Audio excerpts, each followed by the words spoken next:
చంద్రబాబు నాయుడు గారితో భేటీ సందర్భంగా వైఎస్ షర్మిల జగన్మోహన్ రెడ్డికి సంబంధించినటువంటి సంచలన అంశాలు చంద్రబాబు నాయుడు గారికి చెప్పేసిందా?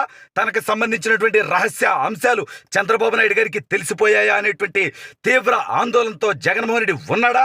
మరి ఇప్పుడు జగన్మోహన్ రెడ్డి ఏం చేయబోతున్నాడు?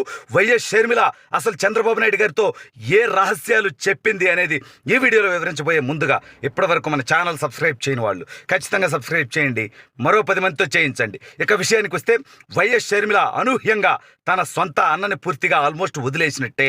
తన కొడుకు వివాహ పత్రిక ఇవ్వటానికి వెళ్తే జగన్మోహన్ రెడ్డి ఆ పత్రిక కూడా తీసుకున్నట్టుగా మనకు ఉన్నటువంటి విశ్వసనీయమైనటువంటి సమాచారం. ఎందుకంటే ఏబిఎన్ రాధాకృష్ణ గారికి పత్రికిస్తూ ఫోటో దిగింది, అదేవిధంగా చంద్రబాబు నాయుడు గారికి పత్రికిస్తూ ఫోటో దిగింది, రేవంత్ రెడ్డి గారితో ఫోటో దిగింది తన కుమారుడి రాజారెడ్డి వివాహ పత్రికిస్తూ. కానీ జగన్మోహన్ రెడ్డికి పత్రికిస్తున్నటువంటి ఫోటో ఇంతవరకు బయటకు రాలేదు. అంటే తాడేపల్లి కోటగా ఆవిడ వెళ్ళినప్పటికీ జగన్మోహన్ రెడ్డిని తనని కలవకుండానే పంపించేసినట్టుగా తెలుస్తూ ఉంది. సో తీవ్ర అవమాన భారంతో బాధపడుతున్నటువంటి వైఎస్ షర్మిల చంద్రబాబు నాయుడు గారితో భేటీ అయి చంద్రబాబు నాయుడు గారికి పత్రిక ఇచ్చింది. ఈ సందర్భంగా ఏ అంశాలు చర్చకొచ్చాయంటే ఆవిడ మీడియా ముఖంగా కొన్ని చెప్పింది. ఏమనంటే రాజశేఖర రెడ్డి గారికి చంద్రబాబు నాయుడు గారికి ఉన్నటువంటి స్నేహం గురించి, వాళ్ళిద్దరూ ఫస్ట్ టైం ఎమ్మెల్యేలు అయినటువంటి సందర్భంలో కలిసి ఒకే జీపులో తిరగడం, కలిసి పార్టీ కార్యక్రమాల్లో పాల్గొనడం, వ్యక్తిగతంగా వాళ్ళ మధ్య ఏ రకమైనటువంటి సంబంధాలు ఉండేవనేవి చెప్పింది. దాంతోపాటు తమ వివాహాలప్పుడు కూడా రాజకీయంగా వేరు పార్టీల్లో ఉన్నప్పటికీ చంద్రబాబు నాయుడు గారిని రాజశేఖర రెడ్డి గారు ఆహ్వానించారని, చంద్రబాబు నాయుడు గారు తమ వివాహాలకు కూడా అటెండ్ అయ్యారని, కాబట్టి రాజకీయాల్లో స్నేహపూర్వక వాతావరణం ఉండాలి, అందుకే ఆహ్వానించాను అని చెప్పింది. అంటే చెప్పకనే చెప్పింది. తన అన్న ఒక పనికిమాలినవాడు, రాక్షస పరిపాలన చేస్తున్నాడు, అరాచక విధానాలతో పోతున్నాడు, రాజకీయాల్లో ఉండాల్సినటువంటి విలువల్ని తొంగలో తొక్కేశాడు.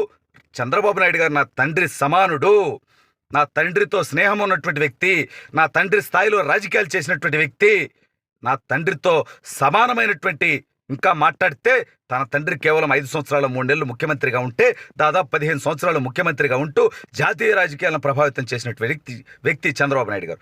ఆయన మీద అక్రమ కేసులు పెట్టడం, ఆయన కుటుంబ సభ్యులను తిట్టించడం, ఒక రకంగా షర్మిల వీటన్నిటినీ మొహాన ఊసినట్టేసింది అయిపోయింది. అంటే తన అన్న పార్టీ నాయకులు ఏదైతే నీచంగా వ్యవహరిస్తున్నారో వాళ్ళ మొహాన ఊసినట్టుగా చెప్పేసింది. అయితే ఈ భేటీలో షర్మిల కూడా తన అన్న గురించి కొన్ని అంశాలు చంద్రబాబు నాయుడు గారితో చర్చించినట్టుగా తెలుస్తోంది. అంటే విశ్వసనీయ సమాచారాలు ఉంటాయిగా. అంటే తన బాధ, చంద్రబాబు నాయుడు గారు ఎప్పుడు హుందాగా ఉంటారు, బట్ షర్మిలకి తనకు బాధ ఉంటుందిగా. ఆస్తిలో వాటా ఎగ్గొట్టాడు, అదేవిధంగా రాజకీయంగా అవకాశాలు కల్పించలేదు, ఈ రకమైనటువంటి మొండి వ్యక్తి.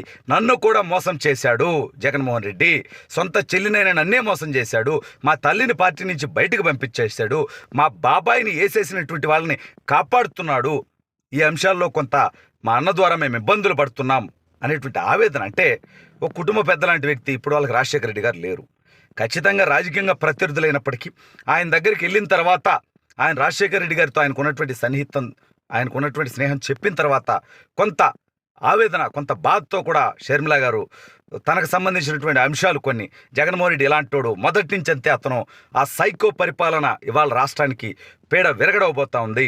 ఖచ్చితంగా 2024 అంటే ఈ ఏడాది జరగబోయేటువంటి ఎన్నికల్లో తెలుగుదేశం పార్టీ విజయం సాధించబోతుంది అనేటువంటి అంశాన్ని కూడా, అంటే తాను కాంగ్రెస్ పార్టీలో యాక్టివ్ రోల్ తీసుకోబోయేటువంటి పరిస్థితులు ఉన్నప్పటికీ రాజకీయ పరిస్థితులు ఎట్లున్నాయనేటువంటి అంశం మీద ఖచ్చితంగా తెలుగుదేశం పార్టీ ఇక్కడ గెలవబోతా ఉంది. జగన్మోహన్ రెడ్డి ఘోర ఓటమిని ఎదుర్కోబోతా ఉన్నాడు. రాబోయే 20 ఏళ్ళు తాను కూడా, వైఎస్ షర్మిల కూడా కాంగ్రెస్ పార్టీ తరపున నేను పోరాటం చేస్తాను, అతను ఎటువంటి కాంప్రమైజింగ్ టాపిక్లు పంపించినా కూడా నేను కాంప్రమైజ్ అవడానికి కూడా సిద్ధంగా లేను, ఖచ్చితంగా అతని వ్యవహార శైలి ఎంత ఉన్నా కానీ ఒక సోదరిగా తన కష్టకాలంలో అండగా నిలబడాలి అనేటువంటి ఉద్దేశంతో తన కోసం నేను రాజకీయంగా పాదయాత్ర చేశా, పార్టీకి ప్రచారం చేశా, అనేక విమర్శలను ఎదుర్కొన్నా.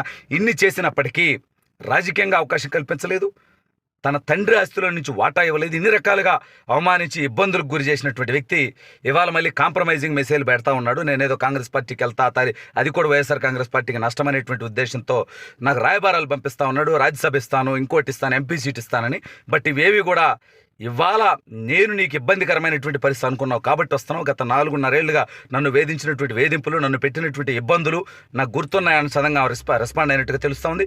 దాంతోపాటు శ్రీరెడ్డి లాంటి బజారు మనుషులతో, పంచప్రభాకర్ లాంటి లుచ్చాలతో షర్మిల గారిని ఉద్దేశించి, షర్మిల గారి క్యారెక్టర్ను ఉద్దేశించి ఆవిడని తిట్టిస్తున్నారంటే నిజంగా వైసీపీ పేటీఎం బ్యాచ్ చేసి స్థాయికి దిగజారిపోయారు. గుర్తుపెట్టుకోండి, షర్మిల గారు ఒక రాజశేఖర రెడ్డి కుమార్తె అనేది కూడా మర్చిపోయి, జగన్మోహన్ రెడ్డి సోదరు అనేది కూడా మర్చిపోయి, రాజకీయంగా జగన్మోహన్ రెడ్డి లైన్లో ఈరోజు లేదు కాబట్టి జగన్మోహన్ రెడ్డి చేసినటువంటి తప్పులకి తాను బాధతో ఇవాళ రాజకీయంగా జగన్మోహన్ రెడ్డికి దూరమైంది కాబట్టి, తన ప్రయాణాన్ని తను ఎంచుకుంది కాబట్టి తనను విమర్శించేటువంటి స్థితికి దిగజారిపోతుండడానికి కూడా షర్మిల జీర్ణించుకోలేని విధంగా అయిపోయినట్టుగా తెలుస్తూ ఉంది. చివరికి వైఎస్ షర్మిల కాదు, ముసురుమల్లి షర్మిలి, మెరుసుమల్లి షర్మిల నిన్నటిదాకా ఎట్లా ప్రచారం చేయించుకున్నారు? మీకు ప్రచారం చేయించుకున్నప్పుడు కూడా మెరుసుమల్లి షర్మిల అని చెప్పకపోయారా అప్పుడు? కాబట్టి కారు కూతలన్నీ పక్కన పెట్టండి. ఇక్కడ షర్మిల ఆవేదన చూసినటువంటి చంద్రబాబు నాయుడు గారు అన్నీ సర్దుకుంటాయి, ధైర్యంగా ఉండమ్మా అని ఒక కుటుంబ పెద్ద స్థాయిలో ఆ రకంగా ఆయన షర్మిల గారికి కూడా ధైర్యం చెప్పినట్టుగా తెలుస్తూ ఉంది.